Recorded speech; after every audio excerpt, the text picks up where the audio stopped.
আমার আপনার নবী পাক বলেছিলেন, ও আমার সাহাবায়ে কেরামেরা, আমার উম্মাদানিরা, আমার আল্লাহ পাক আল্লাহ তাআলা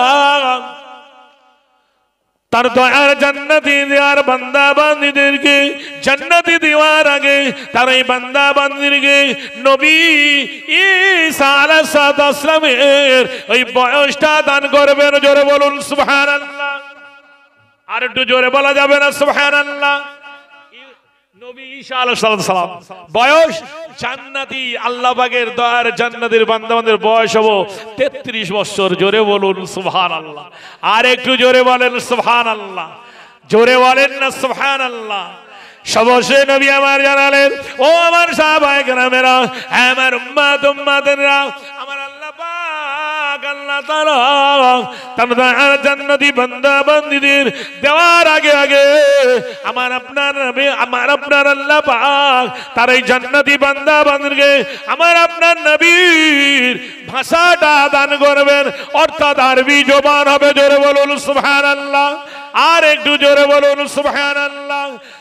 সারা দুনিয়া করে যে কাবারি তাওয়াফ, সেই কাবারি কেবলায় আমার নবী মুহাম্মদ, আমার নবী মুহাম্মদ। জোরে বলুন, আর একটু জোরে বলুন।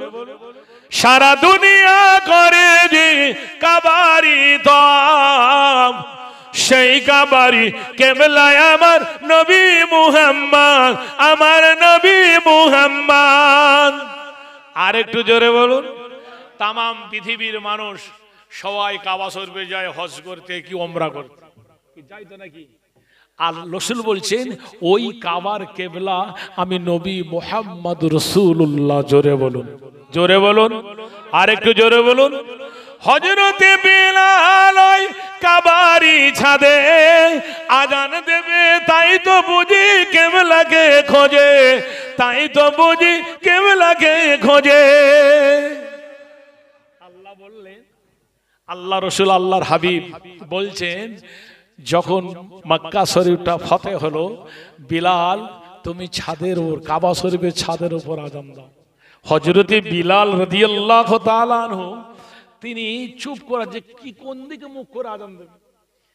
মদিনা শরীফে আজান দিয়েছে কেবলা কাবা শরীফের দিকে তাকিয়ে, কুবায় আজান দিয়েছে কাবা শরীফের দিকে তাকিয়ে। আজকের কাবা শরীফের ছাদে, এই জন্য কবি বলছে হযরতে বিলাল ওই কাবারি ছাদে আজান দেবে, তাই তো বুঝি কেবলাকে খোঁজে, তাই তো বুঝি কেবলাকে খোঁজে।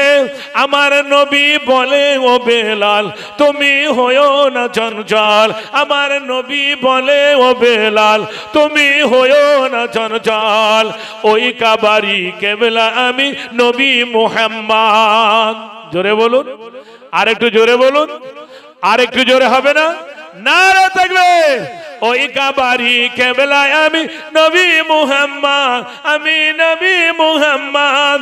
সারা দুনিয়া করে যে কাবারি তাওয়াফ, সেই কাবারি কেবলায় আমার নবী মুহাম্মদ, আমার নবী মুহাম্মদ। তুমি কখনো হতে না কেবলা, আমার নবী যদি না করি তো সিজদা, না করি তো সিজদা। জোরে বলেন, আর একটু জোরে বলেন। নারে তাকবীর, নারে তাকবীর। কাবা তুমি কখনো হতে না কেবলা, আমার নবী যদি না করি তো সিজদা, না করি তো সিজদা। যার শিলাতে আল্লাহ পাক গড়িল এই তামাম জগৎ, তিনি আমার নবী মুহাম্মদ, নবী মুহাম্মদ। জোরে বলুন, আর একটু জোরে বলুন। যার ওসিলাতে আল্লাহ পাক গড়িল এই তামামি জগৎ, তিনি হলেন নবী মুহাম্মদ, তিনি নবী মুহাম্মদ। ও নওজোয়ান যুবকেরা, আমার আল্লাহ পাকের বান্দা বান্দীরা, আমার আপনার নবী পাক বলেছিলেন ইউহিব্বুনা দুনিয়া ওয়া ইয়ানসাউনাল আখিরা। দ্বিতীয় নম্বরে নবী বললেন ইউহিব্বুনাল মাল ওয়া ইয়ানসাউনাল হিসাবা। দুনিয়ার জমিনে আমরা যে অর্থ মাল সম্পদ এগুলো আমরা যে ইনকাম করি, এই ইনকামটা যেন ঠিক পথে হয়। সেদিনে ময়দানে মাহশরে আল্লাহ পাকের কাছে আমাদেরকে ধরা পড়ে যেতে হবে। কি? আল্লাহর কাছে, আল্লাহ পাকের কাছে ধরা পড়ে যেতে হবে। সেদিনে ভয়টা অন্তরে আমাদের পয়দা করতে হবে, হিসাবটা দিতে হবে সেদিন আল্লাহ পাকের কাছে। এই ভয়টা সেদিনে জন্য আমাদেরকে অন্তরে পয়দা। সত্যি তো দুনিয়ার জমিন থেকে চলে যাব, মরে যাব, মারা যাবে, আর সঙ্গে কেউ যাবে না। আমাকে আপনাকে প্রত্যেকে 3 মোটা করে মাটিতে মিনহা খলাকনাকুম ওয়া ফিহা নুঈদুকুম ওয়া মিনহা নুখরিজুকুম তারাতান উখরা, এই 3 মোটা করে মাটিতে, আর কেউ যাবে না। আর যাবে কেউ? সেদিনে আমিও একলা, আপনিও একলা। ওই দিনটার কথা চিন্তা করুন। অথচ রাসূল বলেন আল কবরু রাউযাতুম মিন রিয়াদিল জান্নাহ আও হুফরাতুম মিন হুফারিন নার। কবরটা হলো কারো কারো জন্য জান্নাতের একটা টুকরা হবে, আবার ওই কবরটা কারো কারো জন্য জান্নাতের একটা গাঁটের মধ্যে একটা গর্ত, গর্তের মধ্যে একটা গর্ত হবে। অথচ আমরা দেখতে পাই কবর কোনো ব্যাপার নাই, আমরা কবরটাকে কোনো কিছু মনেই করি না, অন্তরে ভয় করি যে ওই জায়গায় আমাকে যেতে হবে। আসুন, ফিরে আসুন আল্লাহ রসুল, আল্লাহর হাবিব অন্তরে মহব্বত, রসুলের মহব্বত অন্তরে করুন, রসুলের মহব্বত অন্তরে পয়দা করুন। ময়দানে মাহশরে আমার ভাই সাহেব আগে বলছিলেন সেদিনে নবী আমাদের জন্য শাফাআত সুপারিশ করবেন, আর কেউ সেদিনে করবে না। এটা স্পেশাল আমার আপনার নবীকে সেদিনে পাওয়ার দেওয়া হবে। রাসূল পাক সাল্লাল্লাহু আলাইহি সাল্লাম তিনি সাহাবা হুজুরদেরকে এমন করে করে জানাতে লাগলেন, জিহাদের ময়দানের জন্য সমস্ত সাহাবাদেরকে বললেন, বাবা জিহাদের ময়দানে যেতে হবে, যাও তোমরা বাড়ি চলে যাও, বিবিদের কাছ থেকে তোমরা পারমিশন না আসো, সবাইকে তোমরা 3 মোহরের টাকাটা আদায় করে দিয়ে চলে আসো। একের পর এক সাহাবার এসে নাম লেখাচ্ছে। এই সময়তে দেখতে পাওয়া যায় একজন মহিলা, তিনি তেনার 6 মাসের একটা বাচ্চাকে কোলে করে নিয়ে এসে আমার রসুল পাকের দরবারে হাজির। হযরতে ওমর ফারুক রাদিয়াল্লাহু তাআলা আনহু, হযরতে আলী কাররামাল্লাহু জাহু, হযরত উসমান গনি রাদিয়াল্লাহু তাআলা আনহু, হযরত আবু বকর সিদ্দিক রাদিয়াল্লাহু তাআলা আনহু, সমস্ত সাহাবা হুজুররা আছেন। মা এখানে এসো, মা যাও, এটা অন্য ব্যাপার। বলছেন না, আমি একটু আমার রসুলের সঙ্গে কথা বলবো। জোরে বলুন। সাহাবা হুজুররা যেতে দেবে না, আর ওই মহিলা আমি যাব। দূর থেকে আমার নবী পাকের নজরে পড়ে গেলেন যে একটা মহিলা আসছে। আমার আপনারা নেই বলেছিলেন, ও আমার সাহাবায়ে কেরামেরা, ওই মহিলাটাকে আসতে দাও। আল্লাহ রসুল আল্লাহর হাবিবের কাছে ওই মহিলা হাজির হয়ে গেলেন। মহিলাটা ডুগরি ডুগরি ডুগরি ডুগরি রোনা জারি করে দিলেন, ইয়া রাসূলুল্লাহ, ইয়া হাবিবাল্লাহ, হুজুর এরকম একটা সময়ে আপনি বলেছিলেন সেদিনে জিহাদের ময়দানে আমার স্বামী জিহাদের ময়দানে চলে গিয়েছিল। হুজুর স্বামী আমার শহীদ হয়ে গিয়েছে। আমার স্বামী বলে গিয়েছিলেন, বিবি রে, তোমার গর্ভে আমার একটা আমানত আছে। এক আমার বিবি, এই আমানতকে আমি আল্লাহর রাস্তায় যদি আমি শহীদ হয়ে যাই, বিবি তুমি আমার পথের পথিক বানিয়ে নিও। ইয়া রাসূলুল্লাহ, ইয়া হাবিবাল্লাহ। মদিনার মসজিদে নববী শরীফে হযরত বিলাল আযান দিয়ে দিলেন। সেদিন এই আযানটা দিল, হাইয়া আলাল জিহাদ, জিহাদ, জিহাদের জন্য ডাকা হলো। ইয়া রাসূলুল্লাহ, ইয়া হাবিবাল্লাহ, বাড়িতে আর আমার কিছু নাই। আমি এমন করি, আমার স্বামী নাই, আমার স্বামী নাই, আমার একমাত্র এই কালিজার টুকরা 6 মাসের সন্তান। হুজুর বাড়িতে আমার অর্থ নাই, বাড়িতে আমার তেমন কিছু নাই, দেওয়ার মতো নয়, আমি মহিলা আর থাকতে পারি না। ইয়া রাসূলুল্লাহ, ইয়া হাবিবাল্লাহ, হুজুর আমি আজকে গেলাম আপনার এই জিহাদের জন্য, আমি আমার সন্তানটাকে দান করে দিলাম। আর একটু জোরে বলুন ইয়া রাসূলুল্লাহ, ইয়া হাবিবাল্লাহ, আমি জানি আমার এই বাচ্চাটা তলোয়ার ধরতে পারবে না, ঢাল ধরতে পারবে না। ইয়া রাসূলুল্লাহ, ইয়া হাবিবাল্লাহ, হুজুর মক্কার কুফারে কুরাইশরা আপনাকে তলোয়ার চালাবে, আপনাকে তীর চালাবে, আপনাকে বল্লম চালাবে, আপনাকে এমন করে চালাবে। ইয়া রাসূলুল্লাহ, ইয়া হাবিবাল্লাহ, এই আমার এই বাচ্চাটাকে সেদিনে আপনি ঢাল হিসাবে ব্যবহার করবেন। আর একটু জোরে বলুন কি ঈমান! আমার অর্থ নাই, আমার সম্পদ নাই, স্বামী আমার জিহাদের ময়দানে শহীদ, হুজুর আমি আমার এই 6 মাসের বাচ্চাটাকে এনেছি হুজুর, আর আমার কিছু নাই, এই সম্বল আমি জিহাদের মালে আমি আমার এই বাচ্চাটাকে দান করে দিলাম। জোরে বলুন, আর একটু জোরে বলেন। মুসলমান ইমানের বলে বলিয়ান সব আমরা দিতে রাজি আছি, নবীর অপমান আমরা সইতে রাজি না। কথা ঠিক না বেঠিক? এই কথা ঠিক না বেঠিক? পৃথিবীর জমিনে তাকান, শুধু পশ্চিম বাংলা ইন্ডিয়া নয়, বিভিন্ন সময়ে বারে বারে নবীর উপরে কটূক্তি চলে। আম্মাজান খাতুনে জান্নাত মা ফাতেমা, আম্মাজান হযরত আয়েশা সিদ্দিকা রাদিয়াল্লাহু তাআলা আনহা এমন করে সমস্ত আম্মাজানদের নামেও কটূক্তি করে। এই করে না? করে না? যে পেপার পত্রিকায় সব শুনেছেন, আপনাদের জানা। আমি এতটুকু এটাই বলতে চাই, ঈমানটাকে খাঁটি করুন, ঈমানটাকে মজবুত করুন। দুনিয়ার জমিনে সব চলে যায় যাক, আমি আমার ঈমানটাকে বিলিয়ে দেব না। এই কথা ঠিক না বেঠিক? ঈমানটাকে আমি বিলব না। এবং দুনিয়ার জমিন থেকে আল্লাহ ডেকে নেবেন, আল্লাহ যেন ঈমান নিয়ে আমরা কবরে যেতে পারি। জোরে বলুন সুবহানাল্লাহ, জোরে বলুন আল্লাহুম্মা আমিন। আপনি কবুল করুন। কথা ঠিক না বেঠিক?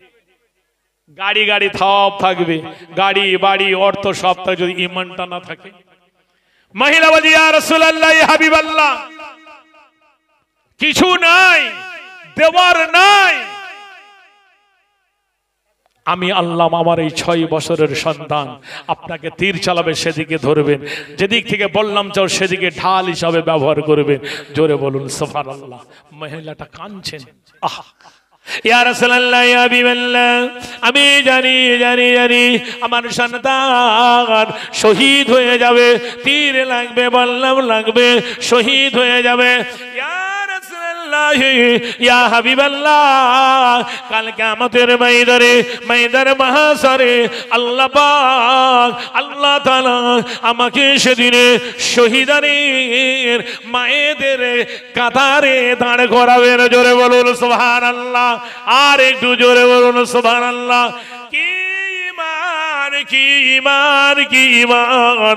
তাদের মনের একটা আশা আকাঙ্ক্ষা ছিল, আশা আকাঙ্ক্ষা শহীদানদের আম্মা জানদের কাতারে দাঁড়াবেন গো। ও বাবাজি ভাই জানেরা, আমার আল্লাহ পাক আল্লাহ তাআলা কালামুল্লাহ শরীফে জানিয়ে দিলেন, সুবহানাল্লাযী আসরা বিহামদিহি লাইলাম মিনাল মসজিদিল হারামি ইলাল মসজিদিল আকসা। বাবাজি ভাই জানেরা, আমার নবী পাককে নিয়ে আমার আল্লাহ পাক আল্লাহ তাআলা এমন করে করে আল্লাহ পাক আল্লাহ তাআলা সাজিমে নিয়ে গেছিলেন। নবীর সঙ্গে মেরাজ হলো, সাক্ষাৎ করতে লাগলেন। আল্লাহ পাক আল্লাহ তাআলা জিবরিল আমিন মারফতে জানিয়ে দিলেন, যাও চলে যাও চলে যাও, হাবিবকে নিয়ে এসো। কথাটা বলার আমার নয়, যেটা বলার উদ্দেশ্য আমার হলো, আল্লাহ রাসূল আল্লাহর হাবিব মেরাজ থেকে ফিরলেন। এই কথাটা মক্কার কুফারে কুরাইশদেরকে জানাতে লাগলেন। মক্কার কুফারে কুরাইশরা আবু জাহাল, আবু লাহাব, উতবা, সাইবা এরা এমনি করে করে জানাতে লাগলেন মুহাম্মদ পাগল হয়ে গিয়েছে।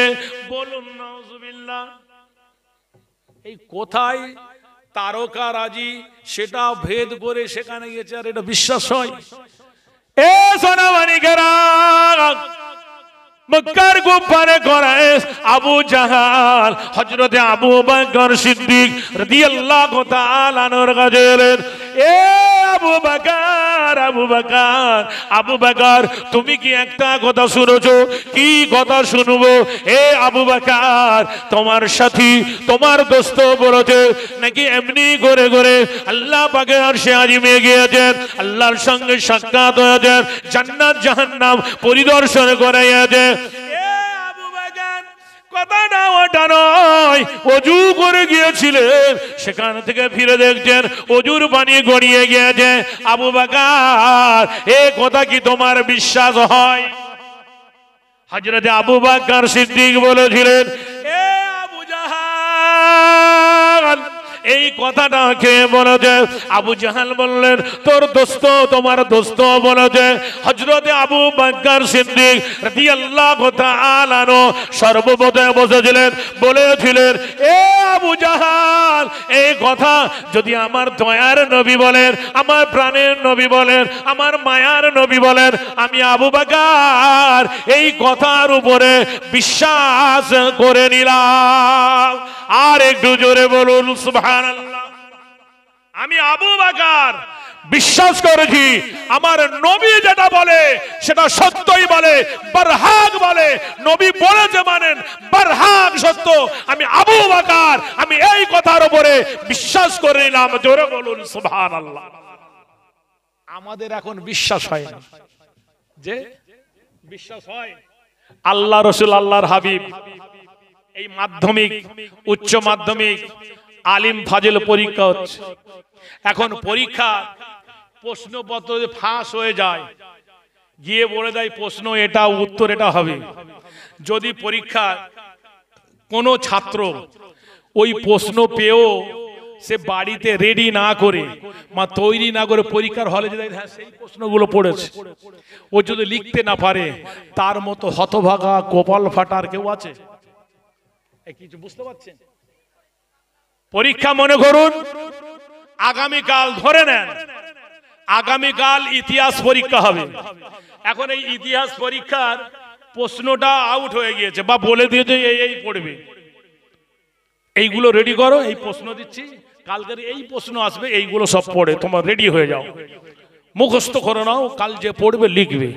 ও সেই প্রশ্নটা পেয়েও রেডি হয়নি, মানে তৈরি হয়নি, পরীক্ষা হলে গিয়ে দেখছে সেই প্রশ্নই তো, একই তো। ওর তখন আফসোস হবে না? হবে না? ওর মতো হতভাগা ও কপাল ফাটার কেউ আছে? যে আল্লাহ রাসূল, আল্লাহর হাবিব ১৫০০ বছর আগে জানিয়ে গিয়েছেন, এ আমার উম্মত, উম্মতানিরা, দুনিয়ার জমিন থেকে বিদায় নেবে তোমাদেরকে এই প্রশ্ন করা হবে। এই প্রশ্ন আমরা রেডি আছি তো? কথা বলেননি কেন? বলুন। তার ভিতরে গিয়ে আমরা দেখতে পাবো আমরা সবাই ফেল করে যাব, বলতেই পারবো না। নবী নামাজের কথা বলেছেন সেটাও নাই, রোজার কথা বলেছেন সেটাও নাই। আছে কি? আমরা রেডি নাই। তার মানেই তো আমাদের মতো কপাল ফাটা হতভাগা মুসলমান আমাদের মতো আর কেউ নাই। আছে কি? আমাদের মতো নাই। আল্লাহ পাক কালামুল্লাহ শরীফে জানালেন, তার নেয়ামতি কালাম, উজমা কালাম, মুকাদ্দাস কালাম পাকে জানালেন, মা আতাকুমুর রাসূলু ফাখুযুহু ওয়া মা নাহাকুম আনহু ফান্তাহু। আল্লাহ আমার রাসূল যেটা আদেশ করে তোমাদের করে, রাসূলের আদেশটাকে তোমরা মেনে নাও, রাসূলের নিষেধটাকে তোমরা পরিহার করো। আমরা পেরেছি রাসূলের আদেশের ভিতরে, রাসূলের আদেশটাকেও মানি না, নিষেধটাকেও আমরা মানি না। আমরা ইচ্ছা মতো করে আমরা আমাদের জীবন জিতে চালি। এই জিহাদের ময়দানে রাসূলের একটা কথা অমান্য করার কারণে উহুদের ময়দানে প্রথম দিকে ইসলামের পক্ষে হার হয়েছিল, পরে আবার বিজয়ী হয়েছে। রাসূল বলেছিলেন, বিজয়ী হওয়ার পর আমিন যতক্ষণ না তোমাদের বলি কেউ তোমরা যে যেখানে যখন থেকে সরবে না। সে সময়ে দেখতে পাওয়া গেল গনিমতের মালেদে ছত্রভঙ্গ হয়ে গিয়ে আবার মক্কার কুফারে কুরাইশরা পেছন দিয়ে অতর্কিত হামলা চালালেন। একটা সময়ে দেখতে পেলেন রাসূল পাক সাল্লাল্লাহু আলাইহি সাল্লাম একা হয়ে গিয়েছে। হযরতে আবু তালহা রাদিয়াল্লাহু তাআলা আনহু লক্ষ্য পড়ে গেলেন রাসূল পাক সাল্লাল্লাহু আলাইহি সাল্লামকে মক্কার কুফারে কুরাইশরা ঘিরে ফেলেছে, তীর চালাবে, বল্লাম চালাবে। হযরতে আবু তালহা রাদিয়াল্লাহু তাআলা আনহু হুজুরকে যে বেষ্টন করে ঘিরে রাখলেন, জোরে বলুন সুবহানাল্লাহ। আল্লাহর যে আবু তালহা সরে যান, ইয়া রাসূলুল্লাহ, ইয়া হাবিবাল্লাহ, না আমি আপনাকে ছেড়ে চলে যাব না। হযরতে আবু তালহা রাদিয়াল্লাহু তাআলা আনহুর শরীরে একটা একটা করে ৭০টা তীর বিদ্ধ হয়েছে, তথাপি তিনি শহীদ হননি। জোরে বলুন সুবহানাল্লাহ। কেন? আল্লাহ রসুল বলছেন, বাবা তুমি তোমার রসুলকে তাজিম করার কারণে, রসুলকে রেসপেক্ট করার কারণে, সম্মান করার কারণে, তুমি রসুলকে এমন করে মহব্বত করার কারণে আল্লাহ পাক তোমাকেও মহব্বত করে নিতে। জোরে বলুন সুবহানাল্লাহ। আর একটু জোরে বলুন সুবহানাল্লাহ। নারে তাকবীর। এ নবী পাকের উম্মত উম্মতানিরা ও আল্লাহ পাকের বান্দা বান্দিরা, যে কথাটা বলছেন একটু আগিয়ে চলুন। হযরতে আবু তালহা রাদিয়াল্লাহু তাআলা আনহু আমার নবীর সম্মুখে এসে হাজির হয়ে গিয়েছে। আল্লাহ রাসূল আল্লাহর হাবিব বললেন, বাবা আবু তালহা তুমি সরে যাও বাবা। ও বাবা আবু তালহা সরে যাও। গেল না, এমন করে দেখতে পাওয়া গেল ৭০টা তীর বিদ্ধ হয়েছিল, তথাপি আবু তালহা শহীদ হননি। আমার রাসূল পাক বলেছিলেন, ও বাবা আবু তালহা তুমি তোমার রাসূলকে তাজিম করেছো, সম্মান করার কারণে আল্লাহ পাক তোমার সম্মান ইজ্জতটা বাড়িয়ে দিয়েছে। একবার কি জোরে বলবেন না সুবহানাল্লাহ? আর একটু জোরে বলবেন না সুবহানাল্লাহ? ও মায়েরা, জোয়ান যুবকেরা, আমার আম্মা জানেরা, বেটিরা, খালারা, আমার আপনার নবী পাক বিদায় নিয়ে নবী পাকের পরে হযরতে আবু বকর সিদ্দিক রাদিয়াল্লাহু তাআলা আনহু এমনি করে খালি বলেন, খলিফা আউয়াল খলিফা হযরতে আবু বকর সিদ্দিক রাদিয়াল্লাহু তাআলা আনহু।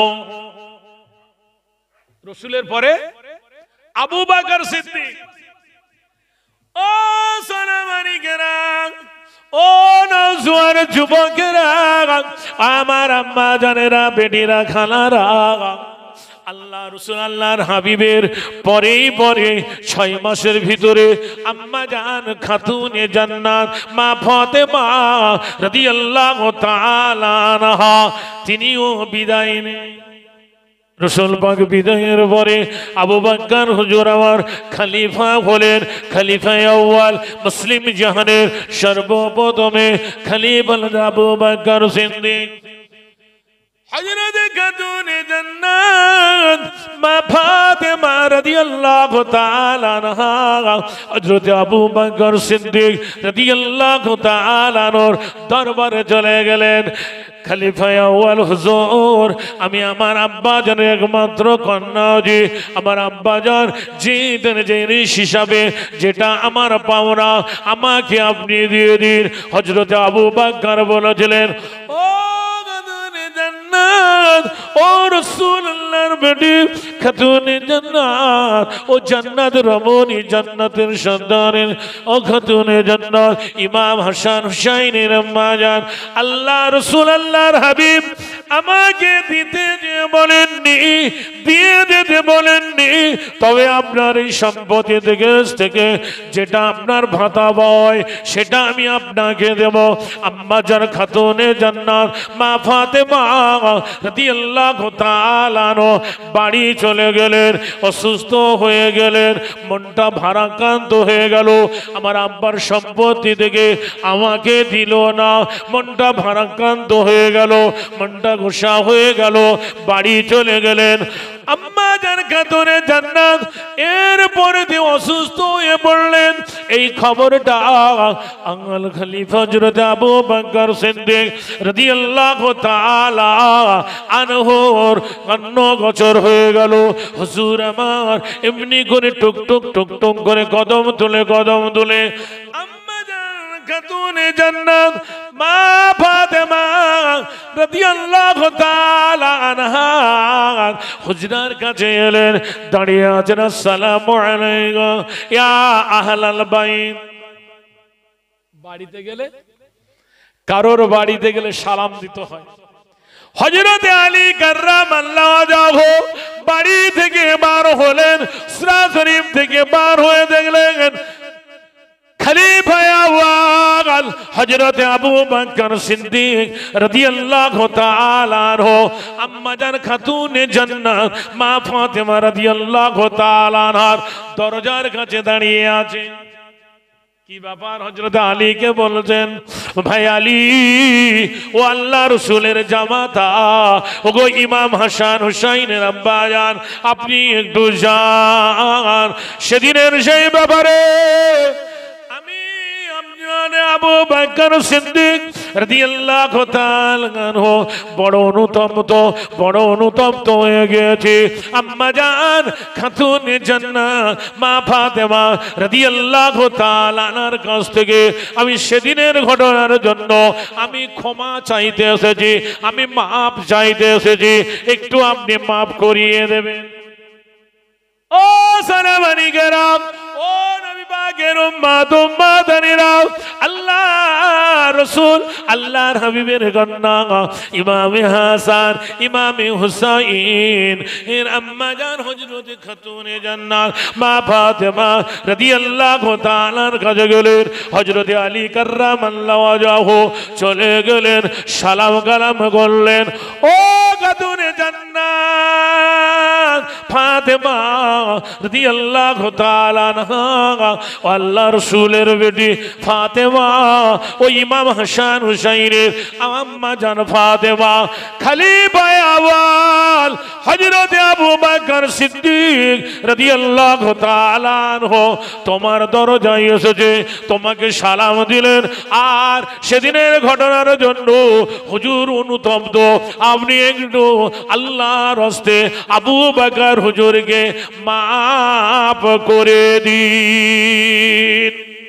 এ সোনা মানিকেরা, আম্মা জান খাতুনে জান্নাত মা ফাতেমা রাদিয়াল্লাহু তাআলা আনহা সেদিনে বলেছিলেন, ও আল্লাহ রাসূলের জামাতা ইমামে হাসান ইমামে হুসাইন রাদিয়াল্লাহু তাআলা আনহার আব্বায়ান, আপনি গিয়ে বলুন হযরত আবু বকর সিদ্দিককে বলুন, খলিফা আউয়ালকে গিয়ে বলুন, আমি এখন মরণের চিন্তায় ব্যস্ত আছি, আমি হুজুরকে মাফ করে দিতে পারবো না।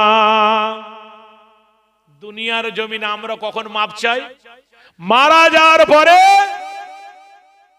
জানাজা, খাটিয়াটাকে জানাজা পড়া হবে, তখন এবার ইমাম সাহেব বলছে, শোনেন, আমাদের সম্মুখে যিনি আছেন ইনি পাড়া প্রতিবেশী হিসাবে বসবাস করতে গিয়ে কারোর সঙ্গে যদি কিছু করে আমরা সবাই আল্লাহর হস্তে মাফ করে দেব। বলে না বলে?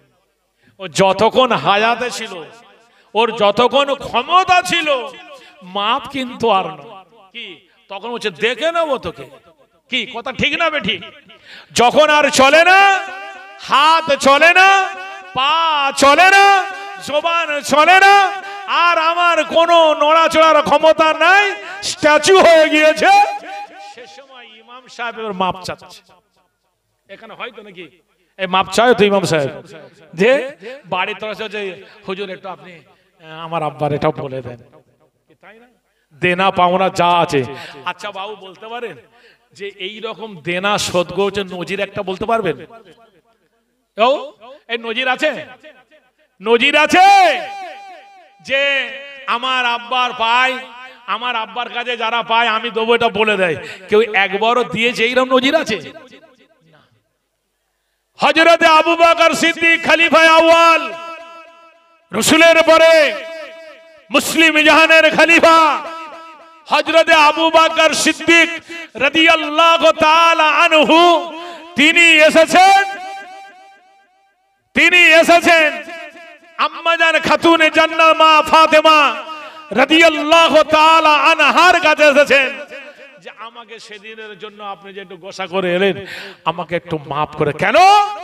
ময়দানে মাহশরে সেদিনে আমি আবু বকর লাজবাব হয়ে যাব যদি আল্লাহ রাসূল বলে, বাবা আবু বকর, আমার কন্যাকে তুমি এমন করে বলেছিলে। আহা, কি ভয়!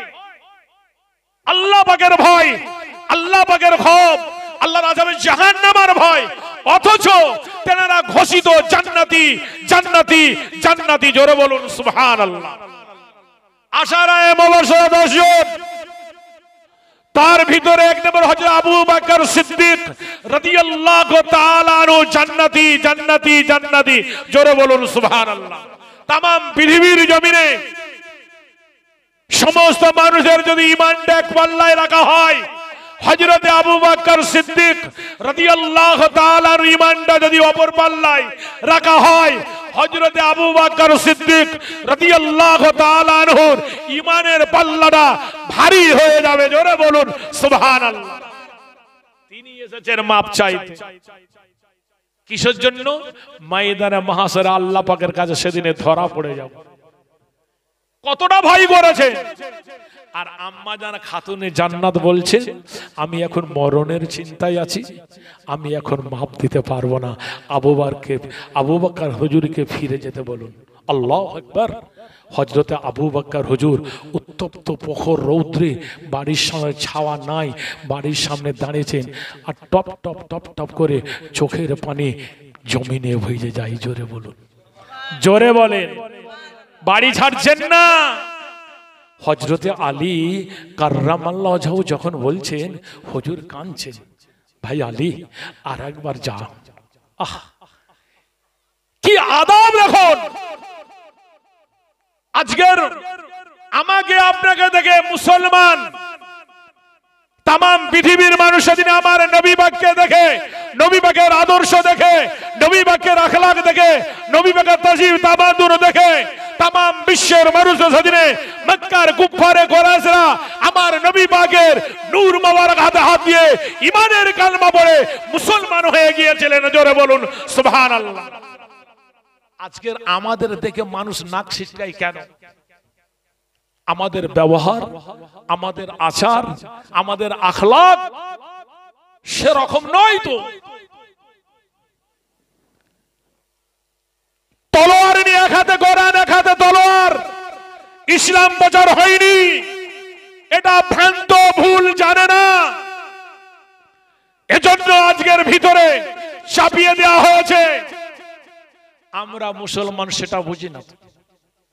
আমরা সত্যি কি তাই না? আখলাক দেখুন, আদব দেখুন।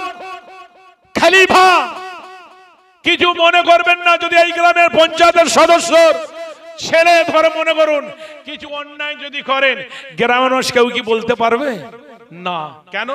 বার্ধক্য ভাতা আটকে যাবে, আর এখন এই যে ইন্দিরা আবাস যোজনা কি হচ্ছে সব বন্ধ। অতএব না না, এর অন্যায় না, অন্যায় ওর। কিছু মনে করবো না, বোঝানোর জন্য বলছি। হযরত আবু বকর দাঁড়িয়ে আছে, আলী, ভাই আলী আর একবার তুমি যাও। কাঁদছেন। এ নবী পাকের উম্মত উম্মতানিরা, ও আল্লাহ পাকের বান্দা বান্দিরা, ও আমার আম্মা জানেরা, বেটিরা কানারা, শুনে যান এই ভোর রাতের বেলা হযরত আবু বকর সিদ্দিক রাদিয়াল্লাহু তাআলা আনহু হযরত আলী কাররামাল্লাহু ওয়াজহুকে জানালেন, ভাই আলী আর একবার আপনি যান। আমি আবু বকরের তরফ থেকে খাতুনে জান্নাত মা ফাতেমা রাদিয়াল্লাহু তাআলা আনহাকে আমার তরফ থেকে সালাম জানাবেন।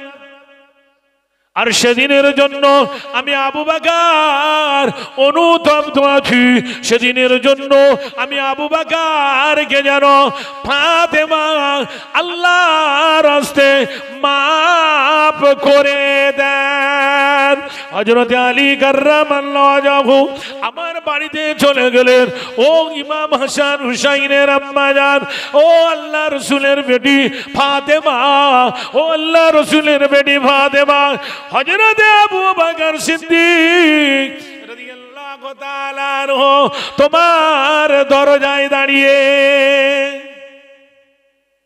ও খাতুনে জান্নাত, কোন আবু বকর জানো তোমার দরজায় দাঁড়িয়ে? হযরত আলী কাররামাল্লাহু একটু আম্মা জান খাতুনের জান্নাতের মনটাকে গলার জন্য বলছে, ও ফাতেমা, কোন আবু বকর জানো তোমার দরজার কাছে দাঁড়িয়ে? আল্লাহ রাসূল আল্লাহর হাবিব মক্কা ছেড়ে যেদিনে মদিনায় তাশরীফ আনবে, মক্কা ছেড়ে চলে আসবে, হযরত আবু বকর সিদ্দিক রাদিয়াল্লাহু তাআলা আনহু এমনি করে একদিন নয় দুদিন নয় গাঁঠুরিটা বেঁধে দরজাটা ভিড়িয়ে দিয়ে 6 মাস দাঁড়িয়ে দাঁড়িয়ে ঘুমিয়েছিলেন। ও ফাতেমা, এই আবু বকর গাড়ির দিয়ে গিয়ে আবু বকর সমস্ত গর্তটাকে বন্ধ করে দিয়েছিলেন। একটা গর্ততে পাটা মেলে দিয়ে জানুর উপরে আল্লাহ রাসূল আল্লাহর হাবিব একটু তন্দ্রাচ্ছন্ন হয়েছে। ও পাহাড়ের একটা হযরত আবু বকর সিদ্দিক রাদিয়াল্লাহু তাআলা আনহুর পায়েতে দংশন করে দিয়েছেন, কামড় দিয়েছে। বিষের জ্বালায় হুজুর সহ্য করতে পারে না গো, আর আবার রাসূলুল্লাহকে ডাকতেও পারছেন না, রাসূলের শানে বেয়াদবি হয়ে যাবে। আবু বকর সিদ্দিক রাদিয়াল্লাহু তাআলা আনহু হুজুরের শরীরের জড়টা যেন বিবর্ণ হয়ে যায়, এমত অবস্থায় বিষের জ্বালা যন্ত্রণা সহ্য হয় না। হঠাৎ করে হযরত আবু বকর সিদ্দিক রাদিয়াল্লাহু তাআলা আনহুর চোখের পানিটা আল্লাহ রাসূল আল্লাহর হাবিব হুজুরের সে মোবারকে পড়ে গিয়েছে। আল্লাহ রাসূল আল্লাহর হাবিব আমার চোখটা পিলে তাকালেন। ও বাবা আবু বকর, কাঁদো কেন বাবা? বাড়ির কথা কি মনে করেছে? লা ইয়া রাসূলুল্লাহ ইয়া হাবিবাল্লাহ, না না বাবা আবু বকর, তবে কেন কাঁদো, রোনাজারি করো কেন? ইয়া রাসূলুল্লাহ ইয়া হাবিবাল্লাহ হুজুর, আপনার কদম মোবারকে আমার আব্বা আম্মা কুরবান হয়ে যান। ইয়া রাসূলুল্লাহ ইয়া হাবিবাল্লাহ হুজুর, আমার পায়ে যেন কি একটা কামড় দিয়েছে হুজুর, আমি আবু বকর বিষের জ্বালা সহ্য করতে পারি না। ভাইজানেরা, জোয়ান যুবকেরা, আমার আপনার নবী দিয়ে দিলেন, যেটাকে আমরা থুতুরি, এই লাদ মোবারকটা দিয়ে দিলেন। সঙ্গে সঙ্গে আল্লাহ পাকের হুকুমে বিষটা খায় হয়ে গিয়েছিল। আর একটু জোরে বলুন, ও ফাতেমা, সেই আবু বকর আজকে তোমার দরজায় দাঁড়িয়ে। ফাতেমা, আবু বকরকে আল্লাহর রাস্তে মাফ করে দে। ফাতেমা, সেই আবু বকর, তিনি খলিফা, তিনি এসে তোমার কাছে, তুমি মাফ করে দাও। আম্মা জান খাতুনে জান্নাত মা ফাতেমা রাদিয়াল্লাহু তাআলা আনহা বলছেন না। এবার বলছেন খুব হাডি কথা, ও আল্লাহ রাসূলের জামাতা,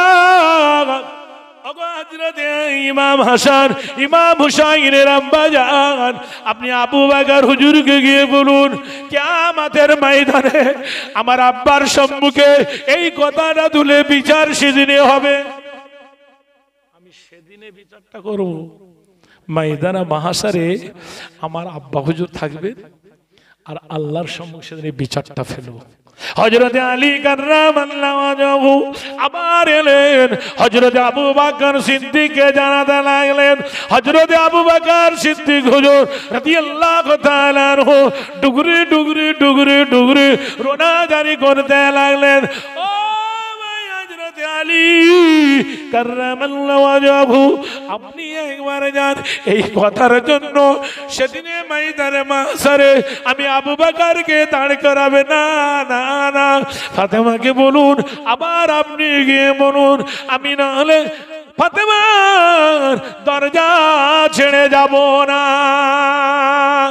আর একটু জোরে বলুন, আর একটু জোরে বলুন সুবহানাল্লাহ। আমি আবু বকর, আমি ফাতেমার এই দরজা ছেড়ে যাব না যতক্ষণ না মাপ না দেয়। জোরে বলুন, আর একটু জোরে বলুন। এই দুনিয়ার জমিনে আমরা করি তো যে এই আদর্শটা আছে, এটা আমার নবী পাকের আদর্শ, সাহাবারা নিয়েছে এই আদর্শ আমার। আমরা শুধু কাউকে দেখে নেবো, খালি কি হাতা গুড়িয়ে একদম সাইজে রেডি, তাই না? এ সোনা মানিকেরা, ও সোনার চাঁদেরা, আল্লাহ রাসূলের জামাতা হযরত আলী কাররামাল্লাহু ওয়াজহু এমন করে জানালেন, মা ফাতেমার মনে কি যেন উদয় হলো। আল্লাহ রাসূলের বিবি খাতুনে জান্নাত মা ফাতেমা রাদিয়াল্লাহু তাআলা আনহা হযরত আলী কাররামাল্লাহু ওয়াজহুকে ডাকলেন, ও আল্লাহ রাসূলের জামাতা ইমাম হাসান হুসাইনের আব্বা, আপনি শুনুন শুনুন শুনুন। হুজুর আপনি যান, ফাতেমা বলছেন আপনি যান, এই খলিফায়ে আউয়াল আমি ফাতেমা আমার বাড়ির চৌকাঠে দরজার সামনে সে অতক্ষণ দাঁড়িয়ে আছে, আমি ফাতেমা বেয়াদবি করে ফেলেছি, আগে আপনি গিয়ে বলেন যেন আমি ফাতেমাকে আবু বকর আল্লাহর রাস্তে মাফ করে দেন। জোরে বলেন, জোরে বলেন। ফাতেমা বলছেন আমি তো এটা বলবো কিয়ামতের ময়দানে আমার আব্বাজান যদি বলেন, ফাতেমা তুমি আমার আবু বকরকে অতক্ষণ দাঁড় করে রাখলি, হ্যাঁ তুমি আমার আবু বকরের সঙ্গে এইরকম আচরণ করেছো। ফাতেমা বলছেন সেদিনে আমি লাজবাব হয়ে যাব। জোরে বলুন, জোরে বলেন। ও সোনা মানিকেরা, সোনা রাজাদেরা, কি ইমান কি ইমান কি ইমান কি তাহদীদ আমান দুরূদ দেখুন, আজকের এই আখলাক, আজকের এই চরিত্রটা দেখুন। ও সোনা মানিকেরা, সোনা রাজাদেরা, আম্মা জান খাতুনে জান্নাত মা ফাতেমা রাদিয়াল্লাহু তাআলা আনহা তিনিও মাপ চাইতে লাগলেন। জোরে বলুন, আর একটু জোরে বলুন সুবহানাল্লাহ।